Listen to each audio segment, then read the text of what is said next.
Back to Habs Unfiltered. I'm your host, Blain, and I'm joined now by my co-host, Treg Wilson. Hello. Hello. So, it's been an eventful week. The All-Star break is upon us. How are things? Things are good. I will not pay any attention to the All-Star break. Um, I just but said other it to than that, remind people that it's there. yeah. Things are good here. I'm getting excited about the trade deadline. I took over the Substack for the hockey writers, and I'll be doing Yes. that. That's the new venture that the hockey writers are doing, where you get basically I compile all of the Montreal Canadiens writers, you, Blain, and a few others, on our Ryan Sposer. Is that how you say Ryan's last name? Bozer, yeah. Yeah. Anyway, your guys' articles, put them all together and into a Substack. That's you do a subscription for. It's free, but you also have the ability to do a paid subscription where you get special articles from me, where I divulge deeper into the interworkings of the Montreal Canadiens with all So my where do you knowledge find it? and insider. The Hockey Writer Substack. So you download the Substack app, you click on the Hockey Writers, and that's where you get it. Or just go on Twitter and you click on a link that I'll throw on Twitter. Bigger question in the Substack. How many R's are there in the Insider? There's 17. Oh, you know it's serious. Like this is Kevin Weeks deep. Oh yeah. Like I'm going to do the top of my head when I do a breaking thing, and not just like eyes. Like I'm just going to do from here up. That's how deep. That's how deep. So when we talk trade deadline, everything I'll say will be exactly what's going to happen. Is it like that even though you're standing on top of a chair, or is that just, like you on the ground? Well, I'm only 5'6", so Yeah. it depends on where the camera is. So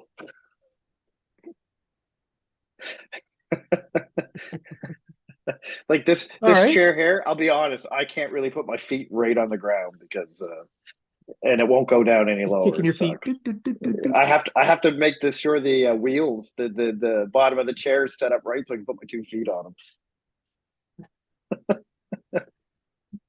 So Short now king. for the now there's all this stuff in the Substack at the Hockey Writers, and we're going to cover a little bit of it because, well, we write it. So the successful Habs deadline. The deadline's coming up. I know it's All Star break weekend, whatever, but we're getting into the nitty gritty for the Habs, and it's the deadline. Um, we'll get into what a successful deadline is, but let's start off with the Lindholm trade and how that affects the value for Monahan, who is definitely being Yes, my insiders tell me, traded. and anybody who has a logical brain in them will know that Monahan is definitely being traded. So it doesn't take an insider to figure that one out. And now, a couple of weeks back, the talk was the Habs would be lucky to get a second for Monahan, which neither one of us agreed with that at the time either. We both felt a first would be the target. I personally felt a first and probably only a first. Like I didn't think there'd be much more to it. Like I do know teams tend to overpay at the trade deadline to because they want to win the cup. They want the cup right now, especially a team that thinks it has a very good chance of winning the cup. Um, but when you look at the Lindholm deal and you look at the fact that Monahan's pretty much having a better season than Lindholm on a crappier team, uh, yeah, first may not do it for, and we know Ken Hughes does not really back too far down from what he wants. So it could be a very exciting. That one trade could just be the all they need to have a successful trade deadline. Really, as long as you trade Yeah. Monahan and get a first plus, you've already won your trade deadline and the conversation. Well, you look at what Lindholm had, and let's be honest, Lindholm was clearly the top center available at the deadline, and now he's gone. He's off the board. He's gone to the Canucks, and the Canucks got a first round pick, a well, the Canucks, the Flames got a first Flames. round pick. They got Kuzmenko, who is a decent NHL player. They've got, a, a, I guess, an A minus prospect in Brzezinski, the defenseman in the OHL, who is putting up tons of points. I think he's third in the league for points. Anyway, so he's ripping it up there, but defensively there might be some issues. But whatever, he's a D plus one. Um, Yanni Urmo, another prospect, and a conditional pick. So you look at that for a guy who's having a down year. Now the center market is very, very thin. It's essentially Monahan and a couple of others that may or may not be available. I don't see a second round pick pulling it off this time. Well, like you said, Lindholm basically got a haul. Like Kuzmenko, we knew he was on the block. We knew Calgary wanted to trade him, or not Calgary. I'm doing what you're doing. Vancouver wanted to trade him. He had 21 points in 43 games, but it came after a season where he scored 39 goals with 74 points. So he was kind of, for a team as good as Vancouver is, he was kind of not producing the way they had hoped. But that also, I mean, good for Calgary because who knows, maybe pairing him up with Kadri when he comes back from injury or something like that will make him better. Changes the whole change of scenery thing. But the thing about Lindholm is Lindholm's also good at making players around him better. Goudreau had his best season when he played with Lindholm. Kachuk had a better season. Well, Kachuk played well against him, but he had his best season after he left. But so yeah, so now we have Monahan, who has 13 goals, 35 points in 49 games, where Lindholm had 9 goals and 32 points in 49 games. So they're basically, and Mount Monahan plays on a worse team, playing literally on the third line with Armia and Safkovsky now, which, by the way, the last 2 games has been a great line. And we can talk about Armia later, but I think Armia is having a great season for the Canadians, considering. I wouldn't say great, but a good season considering. Um, so really, you look at what he got, and you look at Monahan's numbers, and you look at where he's playing. The fact he can play the wing and be just as effective as he is as a center. He can play on the penalty kill. He plays on the power play. He's like fifth in the league in face-off percentage with 55%. Yeah. Yeah, if you're not getting a first plus for him, that's kind of a loss, I think. Even though they got him Considering. for essentially they took a first round pick just to take him. So Right. anything more you get is gravy. But like you said, the way he's been playing this year, how he impacts the game at every single stage, in every situation, at the end of games, at the start of games, when you need to go, when you're down to go, all of it. He, he could impact a contending team in the same way on a third line, perhaps up on the wing on a second line. Like he can move around. He's got that that ability to move around the lineup that Lindholm has a little bit, but Monahan a little bit better Well, in that way. Lindholm's a center. Lindholm's a center, and he's traded to Yeah, be a center. He's going to go to Vancouver and be a center.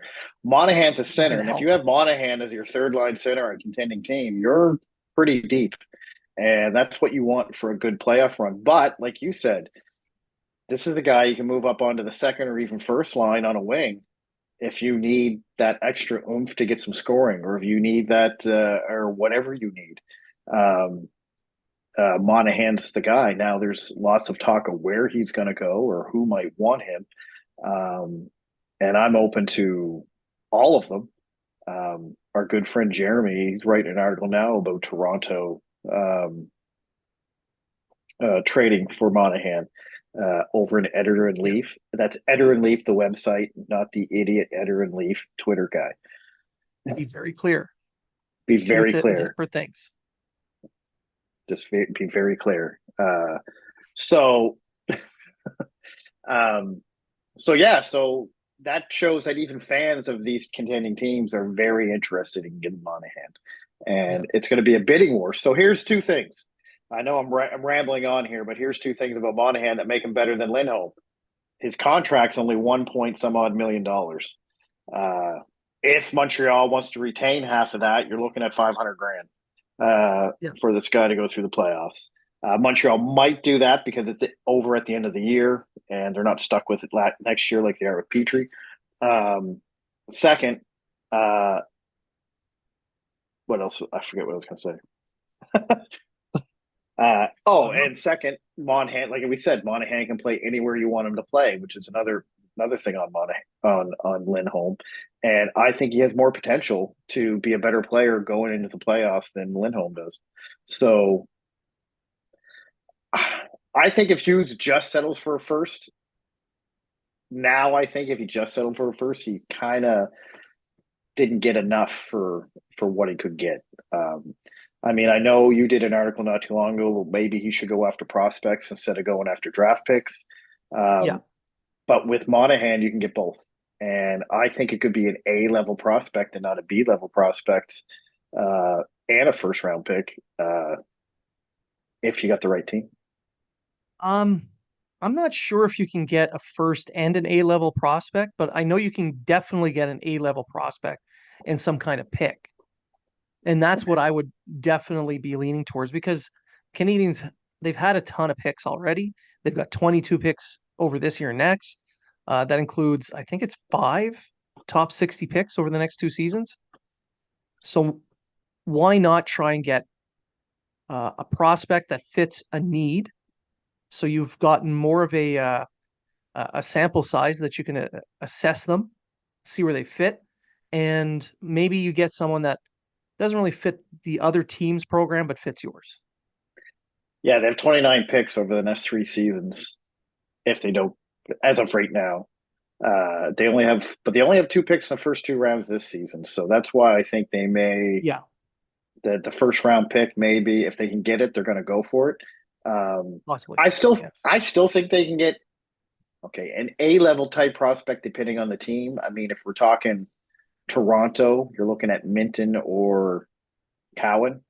So they're second round picks, I think, or they're when they were drafted. I think one was a yeah. late first and the other was a second. So that's their top picks, not necessarily. So it will all depend on what team they're dealing with. Like you can't go after. I mean, I know there's talk with the Rangers and Keiko, whether that's a top prospect or not anymore is whether he's not really considered a prospect anymore. To be honest with, you, it's just a young player. So Yeah. Yeah. And I wrote a different another article earlier than that, even talking about um, how the Canadians could be partial buyers, and that included looking at young players. You're trading away these guys. You can pick up assets for them, but you can turn around, flip those assets for something uh, else. So you can get a better player that you would be targeting, that you can package something up. It doesn't necessarily have to be at the deadline. It could be in the summer too. well, that's why I think maybe that's why I'm leaning more towards the first pick because they could do a Yeah. doc type trade at the deadline with that later first round pick, and because it's going to be somewhere in the 20s. We're not looking at you Yeah. know we're not looking at a team that's getting a player just to make it into the playoffs and then they're out in the first round. So you're drafted 17 or 18. We're looking at probably 25 or up if I'm a betting guy on whatever team he goes to. So they could take that pick and something else and trade it down to a lower pick and trade that for in a dock type situation like they did with on the dock night or with Newhook when they traded a late first round pick to get Newhook. I think it was a late first round pick if I'm not mistaken. It was, yeah. It was a late Yeah, one. and they could do that. Um, or they could package something to get another earlier or higher pick in the draft. This draft is defense heavy, um, so it'll depend on how teams are drafting, I guess. Um, There's some very good forwards available in that up towards the top 10 where they're at. well, this is what I mean, this is kind of a different subject, but it kind of all ties in together. But I'm kind of excited about this year because even if they draft at 7, which is I think is where they're sitting right now, Yeah. they could possibly get a Lindstrom and a Demidov and Catton or Iginla, or all depends on who you. I mean, personally, I'm a Lindstrom. I'm going to go with Lindstrom and Demidov if I'm going to pick anyone if they're available. But True. I feel Demidov's going to be gone before that. But you never know because you don't know who's going to take the defenseman because this is a very heavy defensive. And then you have Iserman, who nobody knows really how this guy's going to turn out right now. Before he was like what, Yeah. 1 and 2 to uh, Now he's 7 or 8. Sarabini or whatever the hell his name is, and now he seems to be dropping. So it'll be interesting. Anyway, back to the trade. Monahan first plus is what I'm looking at for Monahan. Could be first plus plus depending on what the pluses are. Yeah. And I mean, we're looking at what would help make a successful deadline. And for me, that's part of it. That's a major part of it. What you get back for Monahan, because he's moving. You need to get something of high value, and you don't want it to necessarily be a defenseman either. You need something to help up front. Yeah, You yeah. need some more. They need scoring. But what else could happen to help the Canadians have a successful deadline, and that's not oversell. You want to keep a couple of veterans. So in my article I wrote on the Substack, the paid article, it was one of those Savard or Matheson. It's what was one of my things because everyone talks. There's a group of young NHL or young defensemen coming up, and you're going to need to make room for them. Savard, in my opinion, is the one. If they're going to trade one at this deadline, it should be Savard, not Matheson, because Savard, I mean, you're going to get a hell of a return for Savard just for the simple fact that he's a bottom pairing defenseman that's playing top pairing minutes and succeeding at his job on a very poor and a very weak defensive Montreal Canadiens team. We have a shitty penalty kill. It would be even shittier. It's even shittier when Savard's not on it. I mean, the man makes more saves than the goalie does on most penalty kills. But the thing with Savard is he can be replaced by what they have now, like a Jaden Struble. Yes, I know one's a left and one's a right, but this is my point is you're still getting that type of player in your lineup. It doesn't really matter. And you have Arbor Jacki, who, if he quits taking the penalties and you can get rid of all the conspiracy theories on Arbor Jacki. I don't think the Yeah. team hates him. If they hated him and they didn't want him, he wouldn't be. I mean, Martin St. Louis, what do you think of him taking bad penalties? I don't like it. Headline: Martin St. Louis hates Arbor Jacki. No, he's a coach that doesn't like a player taking bad penalties. It's hockey. What coach doesn't love bad penalties? I Yeah, mean, they all do. yeah. And the thing with, I mean, Harris didn't play in a week, and the Montreal has a week off. They're going to get him into a game. So, hey, Jacki, you just played the last two. You're sitting. Anyway, enough of that. So they have the players that can fill in. Logan Mayu, even though it's going to be more offensive, he could fill it. Like there's all these young guys, Jordan Harris, Kovacevic, they can all fill in Savard's role and be successful at it. Maybe not to his level yet, but Struble and Gooley are pretty much there. So you have two guys that have with Matheson, who I do agree you got to sell high on Matheson, and Matheson's high right now. You got to make sure Lane Hutson's ready to step into the NHL and ready to take Matheson's role. Because right now there's Yeah. nobody on that team. There's nobody on that team that can take Matheson's role. I don't care. I get it. He doesn't pass to Slafkovsky. I understand that, but he still knows how to run a power play, right? Even Yeah. though he should pass more to Slafkovsky. He's like the Petrie to Caulfield. I don't know what it is. And Hudson is more than like I would say he's going to play NHL games this year, but you're right. He is not ready to take over that role. Well, we don't know. That's all I'm saying. I don't think he's ready. I think maybe next year, maybe if he starts the season and starts the season in the AHL, gets some games under his feet and moves on. But I mean, he's as soon as his season's over, he's going to get one or two games here in the NHL just to see how he fits and what he can do. But if he's your guy, and he is your guy, that's going to take that Matheson role, that high offensive defenseman role, you have to make sure he's ready before you get rid of the guy that's already in there. And I know Yeah. some people have said, "Oh, well, Gooley or Harris," or we already know Harris and Barron are not ready to take on that responsibility. If they were, they would be playing. Harris wouldn't be scratched all the time, and Barron wouldn't be in Laval. So yeah, so that's why I think if they're going to trade one of the defensemen, and they don't have to trade either one of them.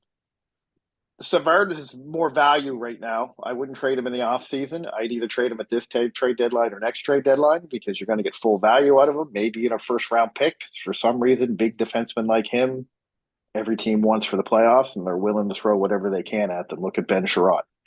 Um, Yeah. Look at Tampa Bay with David Smart. David Savard, yeah. Tanner Janot, a fourth liner. They gave up like 40,000. It was like a CHL friggin' trade. There was like 8 draft picks. When a team only has one piece left to complete their puzzle in their view, not every team's going to have that, but Tampa did really well over the last little while. But if they're only missing one piece, they're going to pay handsomely to Yeah, get that. They want to guarantee they get what they want. So yeah. yeah, And there may be an overpay. If there so, is, see ya. yeah. Now, I'm not saying Savard will get moved at this deadline. No. I think there's a possibility of it. I don't have an issue with it. But if you're going to trade him, it's going to be at either this deadline or next deadline, not in the offseason. Um, Jake Allen, I'd say trading him fixes a problem. It doesn't really make your draft any successful. The No. goalie market is still there, but it's not what it was. Stuart Skinner has pretty much got Edmonton all right. Edmonton, so Edmonton's not worried, and you're not getting Allen to be your number one goalie. You're getting him to be your insurance goalie on a playoff run. So at 3.8 million with 1 year left, I don't know. I don't even know what you would get for Allen. It's not going to be a first, that's for sure. But Does it really matter? I mean, if you're moving him out, it's more to create space for Montembeault and Hayden Primo, and what you yeah, get back is gravy. If it's anything more than cap space. yeah, and I think the win around the Toronto was asking for a low a low draft pick. Try Sure. offering like a fifth, sixth, or seventh. I mean, a third I think would be good for Allen. He does have experience. He can help your team, but if he doesn't go now, I think he goes in the off season. So we'll Yeah. see. Yeah. I don't think he's here next year, regardless. And if it's a third or a fourth, if that team takes on the entire cap hit, that's a good trade for Yeah, both sides. and I don't see Montreal taking on half the value of the cap hit because that No, that would leave no. that would leave him with two retained cast salaries, and they're only left with one for next season. So I just Yeah. don't see it And they're going happening. to want And they're going to want that flexibility. yeah. And if they can get rid of Tanner Pearson, I don't know what you get for him, but I mean he's a UFA. He may end up being a their an own rental just Yeah, to have a veteran presence on yeah. the lineup. But I'm going to bring up a name. I want to see what you think. And they're actually an RFA next season. It's Jesse Yolonen. Yeah. Yolonen isn't getting the playing time I feel he should get. Yeah. He's stuck on the fourth line, yet he per 60 is one of the best players on the team. Um, maybe, just maybe, some teams are going, hey, we like this young guy. You're not really playing him. What are your plans for him? And maybe he gets you something back. Who knows? I'm just throwing it out there. It's just Yeah. a Yeah. you know a I'm thought. I'm not against moving him. I I I wouldn't be against it, but it depends on the value in return because like you, I think he should be getting more ice time. Mm. Like you, I think he's earned that ice time and he could give the team a lot more. But on the other hand, he is a type of player that they have more than one of in the system. Well, that's just it. I think he's an Aturi Lekkonen type player, uh, and I think he should be getting more minutes. But that's what you got to ask you. Like, okay, he's an RFA. He's not getting a lot of time. If he's not their future, why are we hanging on? Let's give him. But then Yeah. again, he could be that guy you trade, and all of a sudden becomes this goal scoring 70-point friggin' winger on, I don't know, San Jose or something, and you're wondering why the hell you traded him in the first place. Which is So why I anyway, think if you can move some veterans out, especially up forward, you give him a bigger role and then see what he has. and then see what he has. Yeah, and that's what I think is the issue now is you just don't know what he has. And for So me, that is what would make this a successful deadline. If there's any one thing at the deadline that would make this a success, it's moving out enough players to provide larger roles for the youth and then actually seeing what you have on hand before you go to the draft and go into the trade section in the summer.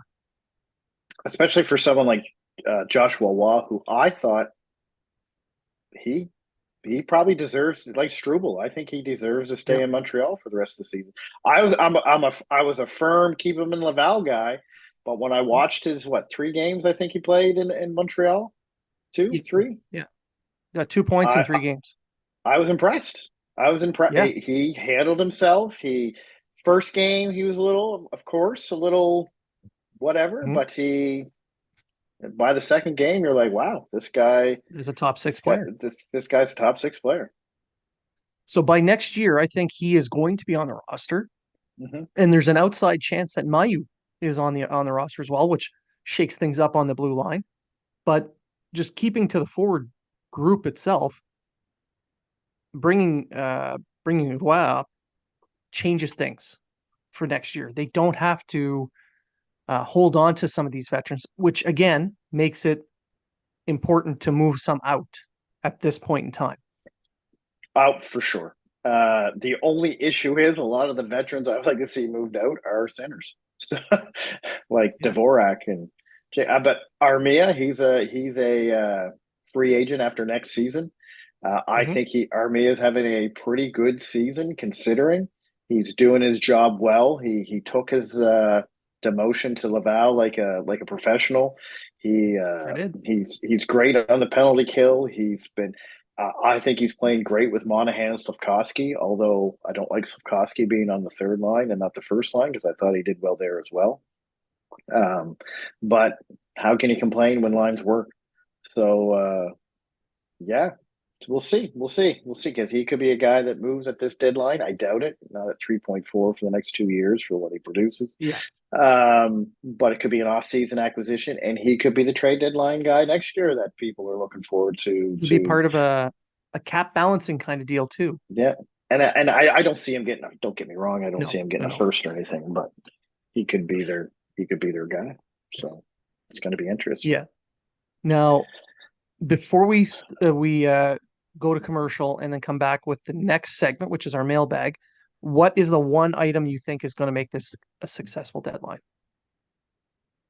I think whatever you get from Monahan makes this a successful deadline. Even if you don't get rid of anybody else, I think the fact that Lindholm set the table for everyone else, a first and a good prospect, and I think you did everything you needed to do at this deadline.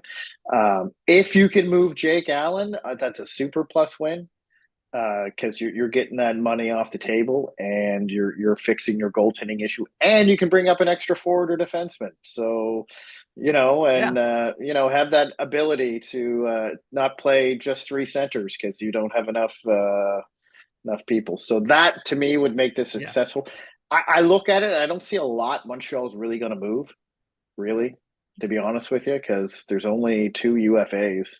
Well, three if you count Chris Weidman, but he's on Robidas Island. So, um, with Well, a no, he's legitimately hurt. with a bad back.